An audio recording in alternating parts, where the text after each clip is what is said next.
Hey, good afternoon, everyone. Welcome back to the channel. Hope you're having a wonderful day. I have with me Teresa Grieco, nurse practitioner and certified traditional naturopath. How are you doing today? I'm doing great. How are you? Doing well. Really excited conversation for this one because the gut is everything. And so I really think that people will gain a lot of insight from understanding the gut axis to pretty much everything else in their body, but specifically the gut thyroid connection. Worked with a lot of people, specifically, entrepreneurial women who are very busy and are always on the go, improve their life to be better business-minded, career-driven women that suffer from thyroid dysfunction and gut dysfunction. And I want to help the viewers bridge that gap between why gut health is so important for not just the thyroid, but, just overall for good health. Yeah, for sure. Yeah, there's a gut brain, but gut autoimmune condition connection for sure. Well, what I wanted to ask you and talk about today is SIBO. It's an acronym stand for small intestinal bacterial overgrowth. And there's even probably many different names that this could go by, or other names like IBS or dysbiosis, which is just we've got too much of a population of bad bacteria to good bacteria. But really, I guess clinically speaking, how you see SIBO present in a person or an individual, and then so maybe how the causes of it occur. And I want to go into how SIBO and hypothyroidism can be intertwined or how they related, Yeah. treatment options, Yeah. diagnostic criteria of how you would go about helping a person assess this. Yeah. So let's start. I think the very first thing we have to start is some people might have heard the term SIBO, or even small intestinal bacterial overgrowth, but they really haven't, they're not really sure what that means. So, you know, the process of eating and digestion begins in our mouth, right? We chew, it's called mastication. We mix saliva with what we eat. We swallow, that food goes into our stomach. It churns, the pH in our stomach is really low because of hydrochloric acid. We start to break the food down a little bit. We mix a little bit of hydrochloric acid in there, and things start to break down. And then it passes from the stomach into the small intestine. When we start to chew, the moment we start to chew, certain enzymes start to be released. And our pancreas is responsible for releasing two enzymes, amylase and lipase. Amylase breaks down carbohydrates, lipase breaks down fat. We also our liver makes bile and secretes it all the time. It's always dripping, and our gallbladder collects it. And bile helps to break down fat as well. And then we also secrete protease, which helps to break down protein. Mhm. And all that's supposed to occur in the digestive tract, right? It's not 100% sterile environment, but think of it as a sterile. Nothing bad should be in the small intestine. The job of the small intestine is to digest food and for us to break it down so that we can extract nutrients from the things that we eat. That's the job of the small intestine. Then everything moves to the colon or the large intestine, where then we pull all the water out of everything and we mix some microbes with it, and it turns into excrement. And the other thing that happens too as part of digestion is removing toxins and things from our food, and bile helps to carry toxins out, with the food through the digestive tract and out with the stool as we go. What happens with small intestinal bacteria overgrowth is we start to see a loosening of the contracting of the muscles between the digestive, the stomach and the small intestine, and the small intestine and the large intestine. The part of that happens because of poor stress, things that come from the outside and stress that comes from the inside, where the vagus nerve, which regulates a lot of the sympathetic and parasympathetic nervous system, the fight and flight and rest and digest, it helps to regulate some of that. That starts to kind of not work the way it's supposed to. So those muscles, those tight muscles are supposed to keep things where they belong, kind of relax a little bit. And then some of the bacteria from the colon migrates up into the small intestine where it doesn't belong. The other thing that happens too is if we eat food that may be processed, maybe has pesticides, herbicides, things like that, we have these tight junctions that are supposed to be these cells that are tight junctions together, they start to loosen up. And then they're more relaxed, and then things that belong in the small intestine end up in the bloodstream and vice versa. So that's part of it. So the whole this whole process kind of works together, where bacteria that is supposed to be in the colon only ends up in the small intestine where it doesn't belong. And then that leads to a whole cascade of symptoms where we start seeing things like gas, bloating, indigestion, heartburn, things can kind of migrate all the way up to the stomach, where that muscle between the esophagus and the stomach loosens as well. We can see constipation, we can see diarrhea, we can see a mixture of both. Irritable bowel really just means your poor little digestive tract is like, I'm not steady as she goes. Some days I'm revved up, and some days I'm asleep and I'm not doing what I'm supposed to do. And there's Right. a ebb and, there's like, and it's not even an ebb and flow. I was going to use that term, and I'm like, no, that's not really true, because it like waxes and wanes. Like you don't know what's going to happen from one day to the next. It's not like I am regular. I have, my cup of coffee in the morning, I go every day. No, sometimes it doesn't matter. Sometimes you can go for 3 days and not go. And then you can have loose diarrhea for 4 days in a row. So, and that is all because of the imbalance of bacteria, where bacteria is where it's not supposed to be. And also the sympathetic nervous system just being like the gas pedal was on, and we are raring to go all the time. And then dysbiosis was the other thing I wanted to kind of define while we're setting the groundwork here.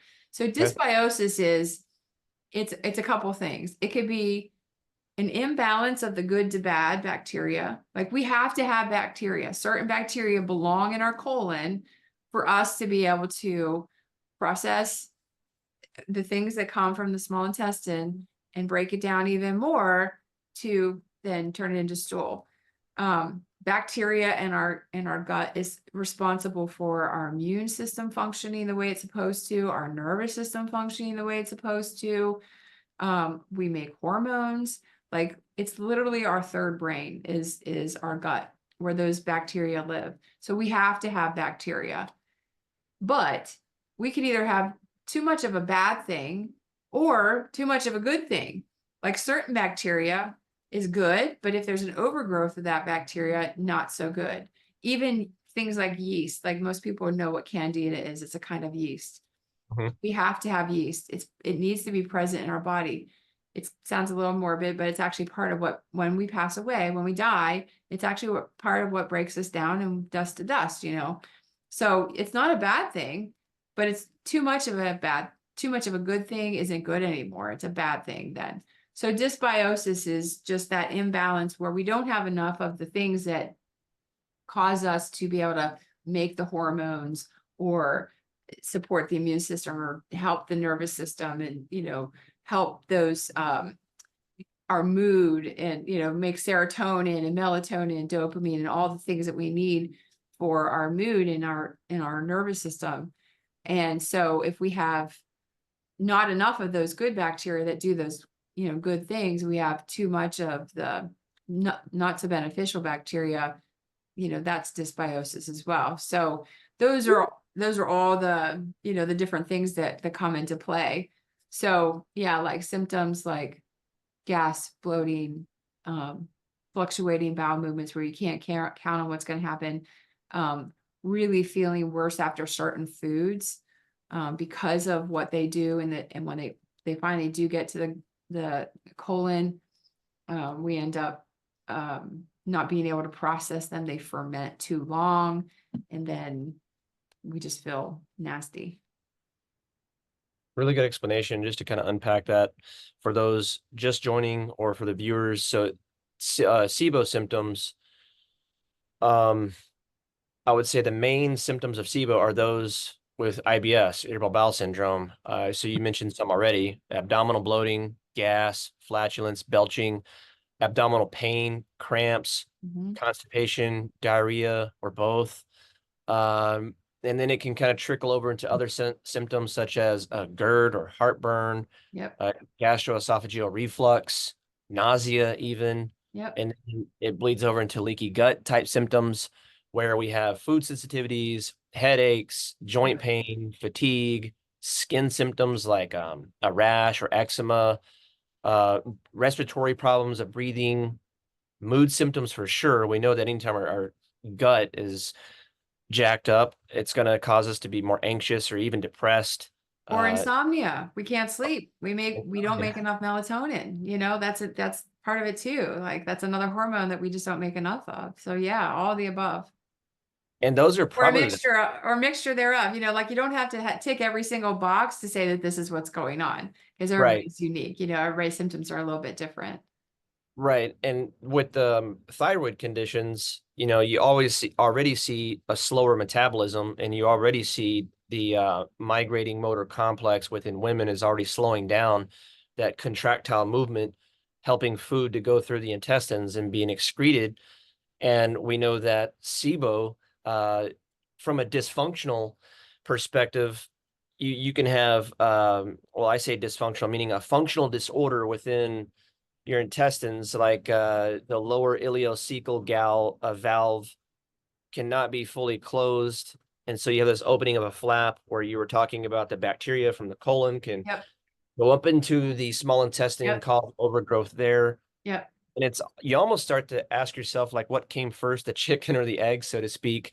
Yeah. Um, because there's this bidirectional crosstalk, if you will, of, Yeah. how do I know which one came first? And if both of them kind of bleed over into each other, Yeah. And where do the food sensitivities too, like that's another layer, right? Like so what came first, the chicken or the egg, and what showed up for the party first. Yeah, with the thyroid, like thyroid, so the way the thyroid works is that we get a signal from the brain, the anterior pituitary gland sends this signal. It's called the thyroid stimulating hormone. It says, hey, make hormone. And the thyroid goes, okay, I'll make hormone. And it makes T4. And then T4 then sends a signal to the liver where it gets converted to T3. And then the brain senses that actually it gets converted to either T3 or reverse T3, which is sort of like the leftover that Mhm. didn't get converted. And then when the brain says, oh, I see the T3, then the brain goes, okay, I'm going to stop talking a little bit. And then, it lets the thyroid do what it's supposed to do and the liver do what it's supposed to do and has the hormones. And then the brain starts talking again. And then the thyroid starts talking and it all does that. And then the other part of that is the hypothalamus and the pituitary adrenal axis that the thyroid is indirectly, kind of connected to as well. That axis really gets affected by the stress. Like it's what, when we're in sympathetic tone, when we're in sympathetic nervous system dominance, that's like the tiger is chasing me. I gotta run. I don't have time to digest my food. I need muscles to work, and I need glucose from my muscles so I can get the heck out of here. And then the parasympathetic is where we want to be peace and at ease or rest and digest. Well, it's kind of like on the sideline because we got to get away from the tiger, right? So we Mhm. can't process our food, we can't digest our food, everything. And then you mentioned that the migrating motor complex. So that is the signal that tells the muscles that surround the intestine to have this wave-like motion. It's called peristalsis. And that's what moves our food forward so that it goes from the mouth and comes out the other end and it doesn't all sit there and we end up with like a 9-month pregnant belly full of food, right? It's supposed to go forward in these wave-like motions. But that gets affected when the thyroid starts to slow everything down. It's not working the way it's supposed to. And then it affects the motor complex so that everything in our digestive tract slows down, the muscles start to relax and all the, bacteria starts to go where it doesn't belong and everything just kind of goes sideways. So what comes first? I would say it's a combination of all of the above, but I haven't seen a person who has all this stuff going on that really the stress came first. And the stressors that came from outside the body start putting stress. So those are extrinsic outside of us, start putting stress on the body. They then become intrinsic, where then the body itself is stressed out and has this heightened stress response, and then starts to malfunction. And then, then like I said, the when you have the intestinal permeability, or what we call leaky gut, where those the things that are supposed to stay in the digestive tract end up in the bloodstream, and then the body sees it and goes, foreign invader, and the immune system says, hey, attack the foreign invader. Then we end up having these sensitivities to foods, and they can manifest as symptoms like ratching, rashes, itching. It's called dermatographia. I have a patient who has newly diagnosed. She's in her 40s, didn't know she had all these issues. She thought it was allergies. She has another autoimmune, celiac, where she doesn't absorb right. And she has all these food sensitivities because her gut is a hot, leaky mess. Yeah. And she can literally write her name on her arm, when she came to me. And when she stays the course and does what I tell her, she's good. And when she doesn't, she's like, oh my gosh, I went on vacation and now I'm sick again. So anyway, one of the things that happens with that intestinal permeability, when those food particles end up in the digestive tract, the immune system gets on high alert. We have one of the proteins that our body responds to a lot is gluten. Gluten has there's a protein in wheat called gliadin. And when our body makes antibodies against that antigen, that enemy, those circulating antibodies stimulate the immune system to be on high alert. And our thyroid tissue looks very similar in composition. So when we have these antibodies circulating against the gliadin, sometimes, a lot of times, it'll start to attack the thyroid tissue because it looks very similar. And that's what Hashimoto's is. So Hashimoto's is an autoimmune inflammation of the thyroid tissue, because there is the immune system is heightened, and it thinks that the thyroid is a foreign invader. And it all started with the leaky gut, and then the development of the sensitivity to that food. So, that can lead to all kinds of things that then, we have to figure out, okay, what do we need to do? And there's, a whole bunch of stuff that we'll talk about. Yeah, no, I heard you say a lot of great things that I want to bring about in summary. So it sounds like gut health is extremely important, and that it oftentimes is what becomes compromised first, either due to a specific lifestyle we live, or too much, as you mentioned, extrinsic stress of whatever we have going on. And then that becomes internal and spills over, and too much cortisol in the system, we know, can kind of thin out the mucosal layer of our gut, making it leaky as well. That protective barrier, yep, just kind of goes away, or And then thin. you're right. In our gut, you said our digestion begins up here in our mouth. And so really our gut is there to help protect us from the outside world of what we're putting inside of us. Just like our skin is here to protect us as the big A protective barrier. barrier, right? Right. And our skin actually has a microbiome all of its own. That's a whole nother topic for another day. But just like our skin is supposed to protect us so that, our muscles don't get exposed to the elements, that's what our skin does. It protects us. We have a protective lining on the inside of our digestive tract, and in our lungs and our sinuses. So that gets thinned out with when we get exposed to too much stress that our body just can't, we're not managing the stress well. Right. And you mentioned this in several other videos that we've done together about the bucket theory. I don't know how well people can see this plastic cup, but that stress continues to build up over time, where either we're taking it in externally and then it develops also internally, and the various things that seemingly were normal before aren't normal anymore. We're starting to react to these foods we're consuming. Yeah. We have more flares, or we're experiencing more symptoms, or we just feel run down. I know you work with a lot of women that are business owners, high-level executives, these kind of entrepreneurial lifestyles that are just type A, on the go.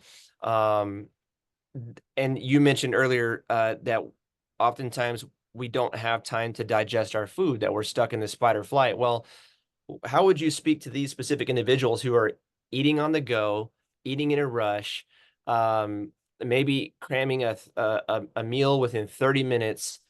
Because that too isn't optimal for our digestion, and we're not in a state of rest and digest. What would you say to that? Because that is another compounding factor. Very, I mean, guilty as charged, right? Like I worked in the ICU. I was happy if I got 15 minutes for a lunch, right?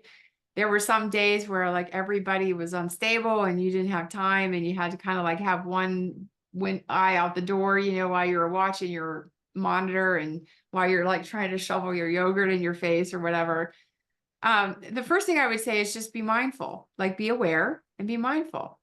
Um, I've studied Ayurvedic teaching and Chinese medicine, and they are very, very much mindfulness based.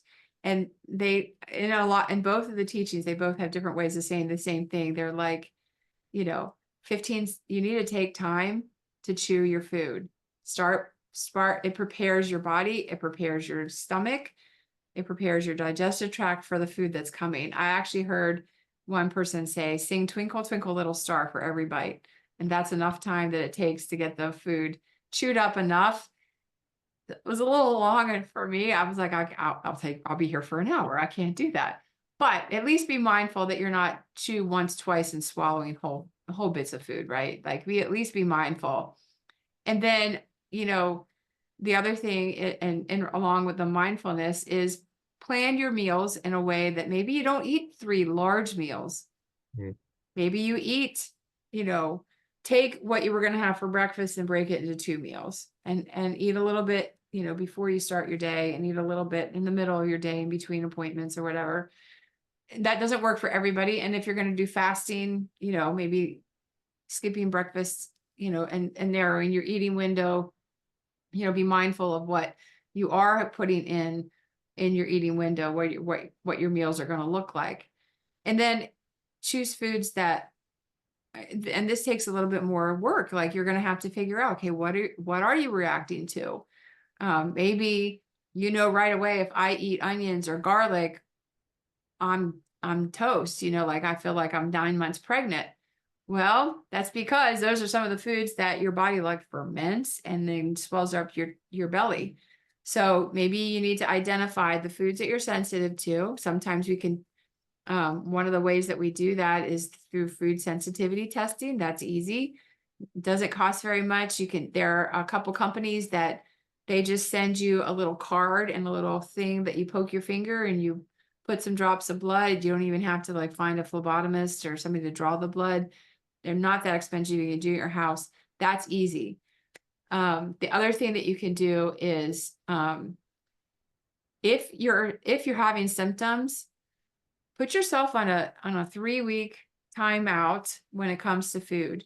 Eliminate the big ones that most people are sensitive to: wheat, dairy, eggs, corn, and soy.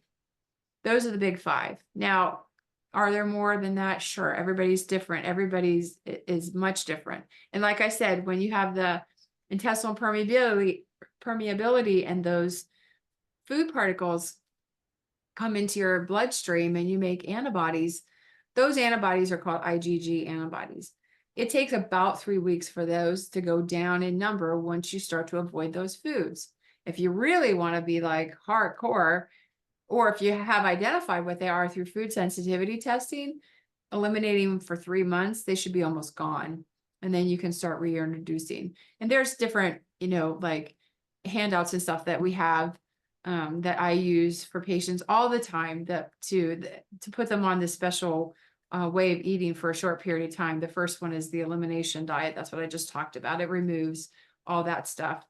The other thing is like, if it didn't grow out of the ground or come off of a tree and it doesn't eat grass or swim freely in the water, then you probably shouldn't eat it. Because processed food is sprayed and non-organic food is sprayed, and glyphosate is and other pesticides are big contributors to the leaky gut. Sometimes that is what causes the damage to the gut, more so than the food itself. And so, eliminating all those kind of foods, kind of puts you on the right track. And then if you do all that and you're still having issues, then there's tests that we can do to test for SIBO. And there's a different diet. It's called a low FODMAP diet. Those are the special foods that ferment very easily in the presence of certain bacteria. So removing those from the diet while you're treating for the bacterial overgrowth. We often do that. And managing your stress. Take time to breathe. Take time to, have some quiet moments. I try to start out my day that way. Even if all I have a morning routine that I usually do for an hour. And even if this morning I overslept, I still try to take 6 minutes. So I do 6 different practices. And if all I have is 1 minute for each of them, at least I've taken time to set my intention for the day, to start out in the right way and quiet myself so that, I just set my intention to have, a good day. And then as far as treatment, the things that we do are, different herbs can help to, kill off, excuse me, some of the overgrowth, and then, excuse me, replenishing the good bacteria by taking things like fermented foods, yogurt, kombucha, sauerkraut, even if just a little bit, different kinds of probiotics, having enough fiber to help feed the good bacteria. Those are all things that we can do. But I would say the biggest thing is just to be mindful. Set your intention to be aware of what you're doing, and especially if you do it first thing in the morning, where you're setting your intention so that your day doesn't run away like a freight train. If we're not mindful, that can happen. Yeah, it's hard to remember the process when you're always stuck in a habit of go, go, go, and you're constantly on the run. And so making these subtle little changes can be extremely beneficial, especially just being mindful around the eating, stopping and telling yourself everything's okay, taking some deep breaths to kind of put your body in a forced way of that rest and digest. So you're not, stressed. And we all have deadlines and we all have tasks that we got to complete. And to juggle all these things as a business owner, it's tough. And, when there's multiple facets, many hats that you have to wear, it can be stressful to say the least. And you mentioned a lot of things. I want to kind of circle back around to testing. So I know lactulose breath testing to help assess if it's like a methane dominant or a hydrogen dominant SIBO. And this would correlate with if you experience more constipation or diarrhea. You mentioned treatment. I know a lot of in the conventional world, rifaximin or neomycin are used as the antibiotic treatments. In the holistic or alternative or even the integrative, where we're maybe blending some, because not always do the natural approaches work, and we might have to implement. And this is where you excel a lot because you have prescribing abilities. And there's a time and place for these medications, and with the supplemental use for an antimicrobial natural herbal remedy, things like berberine or allicin, which is a constituent from garlic, oregano, an extract, oregano leaf or oregano oil can be really powerful. Neem and cinnamon, even peppermint. These are all special herbs that can help take the proliferating bacteria that are out of place, put them back into commensal population, meaning that term dysbiosis you used earlier, where we have an unhealthy imbalance of bad versus good bacteria. These herbs or these remedies here are supposed to help kill off the bad bacteria. And then we want to implement some type of probiotic therapy so we can bring up the health of those good guys. And you spoke a lot on specific dietary strategies that we can do. You mentioned the elimination diet, which is extremely beneficial. There's the low FODMAP, which is, a SIBO diet in of itself. Mhm. Specific carbohydrate diet and elemental diets are Mhm. two other diets that are really, Yeah. really popular for almost eradicating symptoms that we mentioned earlier with the gas, the bloating. Mhm. Those are probably the two most prominent symptoms outside of either diarrhea and constipation that people with SIBO experience, or even IBS. And so implementing, going to our website, foundationsandwellness.com, you can find some of these handouts, whether it's a specific carbohydrate or the low FODMAP or the SIBO diet, or an elimination diet. And a lot of times this will help decrease symptoms with those gas or bloating or cramping or abdominal pain, constipation and diarrhea, and then taking some of these supplement strategies that you can do to help. And I know we're kind of running out of time here, but with folks who have the thyroid piece also in this, or any hormonal imbalances, um, correcting the gut can be a huge proponent. Mhm. And I know we didn't go down the road of talking about nutritional deficiencies, which I want to touch on too, because oftentimes when people have leaky gut, or people with SIBO and they're taking antibiotics and they're taking also medication, we know that those can deplete nutrition, or they can cause nutritional deficiencies as well. However, we want to support the body using nutritional therapy, using nutraceuticals and whatnot, or supplements. And so common deficiencies that are seen in those with SIBO and hypothyroidism: vitamin D, B12, Mhm. uh, iron. You and I were talking before the call that there was pernicious anemia, or there's B12 anemia, selenium, zinc, some really big nutrients that are needed for the conversion of T4 to T3 that you mentioned earlier. Can you talk about some of these nutritional deficiencies that come into play from SIBO and hypothyroidism, and how we can correct those? Yeah, well, think about it. So if this is our if these are our villi, like these are the cells in our small intestine, and this is where we do our nutrition, grab our nutrition is these villi, and then on the side of them the microvilli. And if these are kind of like all sad, and they're not able to grab all the nutrition that they need to from the food that we're eating because of all the preservatives or the pesticides or whatever, you Mhm. know, they're not able to grab all the nutrition that we need. And so therefore then we start losing some of the nutrients that we need for the different processes within the body. So you mentioned like the thyroid really needs iodine and selenium and zinc. They're the three big ones that the thyroid needs. One of the things I tell people with thyroid, easy peasy lemon squeezy. One Brazil nut a day will give you all the selenium that you need for your thyroid support. Iodine, you could take a supplement if you want, but my favorite way is kelp, seaweed. Seaweed's very high in iodine. It's also easier to process. The body handles it much better than taking an iodine supplement. Sometimes taking an iodine supplement can actually create symptoms like palpitations and things like that. It can be a little bit too much, but just get some dulse or kelp flakes and sprinkle that on your salad, and you usually, can get all the iodine you need. In this modern day, we have iodized salt. I don't recommend iodized salt. They did that because people were coming up with all these iron deficiencies because of, poverty and things like that. Himalayan sea salt is my favorite. It has all the minerals and trace minerals. I like adding that and to help in the morning. Often what I'll do is I'll take a fourth to a half a teaspoon of Himalayan salt with Mhm. that juice of half of a lemon and stir that.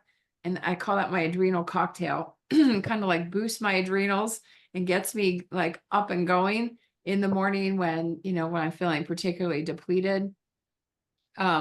When we have our things like uh, when we have symptoms of reflux, conventional world will say, here, take this medication to decrease your stomach acid production. And I'm like, no, the reason we have A, we need that stomach acid to break down our food, but B, it's the low pH, the acidity of our stomach that keeps those little circle muscles tight.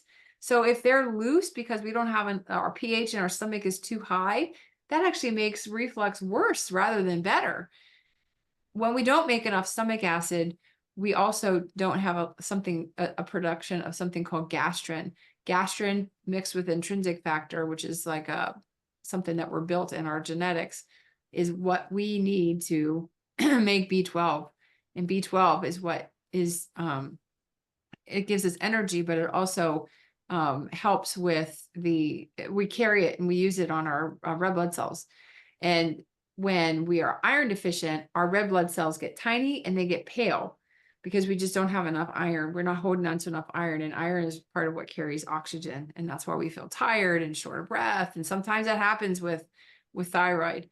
Pernicious anemia or B12 deficiency anemia is when the red blood cells grow in size because they're trying to make more spaces for the heme to hold on to, but they're a normal color. I see this all the time, all the time. Most people need extra B12 support and folate because B12 and folate are also used in a process called methylation, where it helps with energy production and detox support and hormone conversion and all kinds of other things. So most people are B12 deficient. And we were talking earlier, I said a lot of people who are vegetarians or vegans, they're told, supplement your B12 because you're not getting B12 from the animal because animal products have B12. Well, the only reason animal products have B12 is because they eat the grass, which is not clean. They pick up little bits of dirt and there's microbes in there. And it's the microbes that actually give the B12, help the animal to make the B12. So, it's not the animal itself, it's what they get from the dirt. So basically they're getting probiotics that help our body to make the B12. Same thing with fish. When we eat fish, people say eat fish, you get your omega-3s and 6 fatty acids. Well, the fish get that from the algae that they eat. The fish don't naturally contain those omega-3s. So eat algae, which I already told you, that's what kelp is. And, eat some dirt or get some good probiotics, and that'll help with both of those. So yeah. And as far as vitamin D, one of the biggest things that we can do is go out in the sun. 15 minutes of full sun exposure on our arms and our legs will give us 10,000 IUs, international units of vitamin D every day. Now, we don't get that as much over the winter when it's dark and dreary and it's cold and we don't go outside. So a lot of times people need to supplement because they just can't get it on their own. We don't make it on our own. We only get it through sun exposure. So supplementation is often warranted. But in the summertime, when people are outside. But if you're a busy working woman, you're an entrepreneur and you're on the go all the time, I just supplement because I just don't get in the sun enough. I'm just inside more than I would like to be. So that's something. And we need vitamin D for healing, for immune function, for gut function, for thyroid function, so sometimes we just have to supplement. That's just, something that we can't avoid. And then, the easy thing that I often recommend, very first, foremost, if we don't feel like we're getting everything that we need in our diet, then, which most people don't, then I suggest taking a whole food vitamin, a multivitamin and multimineral, something that has everything in it. I have a couple of different ones that I really like, but they have like broccoli and kale and carrots and apples and strawberries and blueberries, and they just take food and put it into a vitamin format so that we get all the good nutrition that fills in the gaps where we're missing in our diet, because sometimes we just don't, especially if we do intermittent fasting, we only have 2 meals that we eat. It's really hard to get all your nutrition in 2 meals a day. So oftentimes that's what I recommend. Awesome advice. I was writing down some of these tips as kind of like a plan of action here for folks to take away from. And so, first and foremost, if they experience any type of gastrointestinal complaint, or they possibly even have a diagnosis of IBS, but they want to determine, hey, is it really SIBO or not? Testing, always great to do. And like I mentioned before, you can do that breath test, which will help identify if it's methane or hydrogen dominant or a mixture of both. Yeah, and there's another test that you can do that'll check for the intestinal permeability. It uses the same kind of sugar molecules, different size molecules that shouldn't be able to pass and end up in the urine. And if they do, you know that Houston, we have a problem. So I used to use one at this clinic I worked at. It was a really cool test. Didn't even know it existed. It was called a Cyrex Array 22, I believe was a lab. I know this mhm. was like a phenomenal test. It was a great test. And I never knew about it. I was like, why didn't I know about this existed? This is such a Cyrex is good test. great. They have a lot of good, really specialized tests. They don't offer many. I think it's like 20, but they have Mhm. really good, especially autoimmune. Their Yeah. autoimmune panel is really good, and food sensitivity testing Food is really good sensitivity. because they test not only cooked foods, but raw, denatured foods in different formats to see if you're reacting to broccoli in its raw format or broccoli when it's steamed, because the Yeah. proteins are natured and Are different. they Yeah. respond. Yeah. They have really good gluten sensitivity testing or gluten cross-reactive foods. I know you mentioned earlier there's those five big foods, wheat, corn, dairy, soy, and eggs. Mhm. Some of these proteins look very similar, as you mentioned, to the thyroid gland. And if hey, a lot of people that don't feel better from eliminating gluten, instead of saying, well, I don't feel good anyway, I might as well go back to eating it. Well, maybe it's because there's another food that closely resembles Yeah. gluten Yeah. also need to eliminate, such as corn or soy. Correct. Their cross-reactive screen is one that can, definitively tell you on paper, hey, Yeah. you're having a reaction every time you eat this. So a couple of great tests. I think it's the Cyrex Array 3 and 4 that do the gluten and the cross-reactive And the screen. cross reaction. Hmm. Mhm. Yep. And Oh, then and I wanted to say too, you mentioned, for things, nutraceuticals to take like berberry and things like that. You mentioned peppermint, but peppermint and ginger are awesome to help A with the nausea and B to help increase the forward motion. So there's an Ayurvedic herb called, well, it's actually three Ayurvedic things. It's called Triphala, yeah, which is awesome for increasing peristalsis. I love using You that can to take help it. It's not with habit forming. The yogis take it every day, like as part of Ayurvedic practice, they just take it every night. And the first thing they do in the morning is scrape their tongue and drink their lemon water. So lemon water. I love. yeah, it's great practice. I do that every morning too. And like you said, a little bit of salt in your warm lemon water, it'll help stimulate digestion. And I haven't eaten yet today. My last meal yesterday was 5:30, I think. So coming up pretty close here in just 4 hours, 5 hours on 24 hours. And that's unintentional. But that's the beauty too, is about when people are able to shift their body's ability to become more flexible in burning fat for fuel in these times of just we're super busy, we're on the go, and Mhm. I always have an enhanced mental clarity, just a really good general feeling. Our body and our cells and our brain can only operate on either ketones that come from Yep. fat or sugar from antimicrobial herbal therapy. We just named some: berberine, Yeah. And there's a peppermint. couple products that have like several of them all together that I really like. The other one that I use a lot is silver. Yes, Colloidal silver. silver is awesome. It's a great antimicrobial. It's great for like H. pylori, which is often associated with gastric ulcers. It's great for SIBO. There Really good too for helping with overcoming Hashimoto's. I do see that there is a correlation between a decrease in TPO when there is an eradication of H. pylori. yeah, Uh, so H. pylori and another one, blastocystis, or a parasite, I'll hominid, just say that, hominid, Blastocyst yeah, hominis. Yeah. Hmm. uh, is heavily correlated with hypothyroidism or Hashimoto's. Yeah. And so yeah, Parasites, but that's a whole nother discussion. yeah, it really is.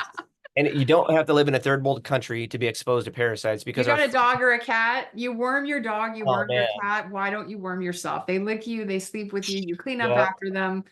That's a whole nother subject for a whole yeah, it nother is. day. Talk for hours on parasites alone, but a lot of people Yeah. have them. And so supplements, being mindful about our eating processes, and you mentioned and talked about elimination diet. I mentioned, and you mentioned low FODMAP, specific carbohydrate diet, even an elemental diet, very restrictive, probably more so than Elemental being liquid only, certain, but and only very pre-formulated liquid. It just gives right. your body a rest, gives it what it needs nutritionally, but rest Mhm. that digestive tract. It works really great for severe cases. Taking the stress off the digestive tract, and that was our timer that was going off. We're up for time today, but Yeah. being mindful, and then you mentioned a whole food multi to kind of fill in the gaps. What are some recommendations that people can take for getting a whole food multi that you like? There's a couple that I like. Equal Life has a really good they have like it's all in one. It's a multi-food, multi-mineral, has probiotics, has enzymes in it. And it's a powder. You can get it as a capsule, but it comes and you take a scoop in water, it tastes really good, and you get everything you need for the day. They also have super greens and fruits that has a great polyphenol mix. They're one of them. Orthomolecular has a really good, it's called Alpha Base. It's with or without iron. Um, what's the other one? Mega Foods has a really good whole food vitamin. Um, A lot out there that are really good. Just kind of yeah. be Hmm. mindful of the companies and the Yeah. ingredients. And I would say, not every supplement's created equal. So just be True. careful that um, don't Well, go thank searching you. on Amazon for everything that you need, because you might not be able Right. to find something. You might think, oh, cheaper is better, not so much. Not so much. No. Thankfully, people can go to foundationsandwellness.com, and we have a store where people can go and get really good, high quality Mhm. Spectra pharmaceutical grade one. Yeah. supplements. Spectra one by Systemic. This is really good too. Mhm. It's a really good one as well. You're right. Well, this has been awesome. I love it. I love talking about dietary strategies that can help boost people's mood and energy and just give them some better tips to enhance their day. And I know that for anybody who ever eats on the go or very fast, or they just don't have enough time in their day, might want to rethink and reprioritize what's in their schedule so their health doesn't take a greater toll. And by taking these little tidbits of action, um, just do something different each day, and take notes, and then implement this in your daily life and in your schedule, and you'd be amazed in 6 months how much more you can improve Yeah. with a better sleep, better energy, better cognition. And those are three things that everybody need to operate a business and work efficiently and have good productivity. So Yeah. And be really mindful, like knowledge is power, but there's a lot of conflicting information. It can get a confusing. lot. So reach out for help. That's what we're here for.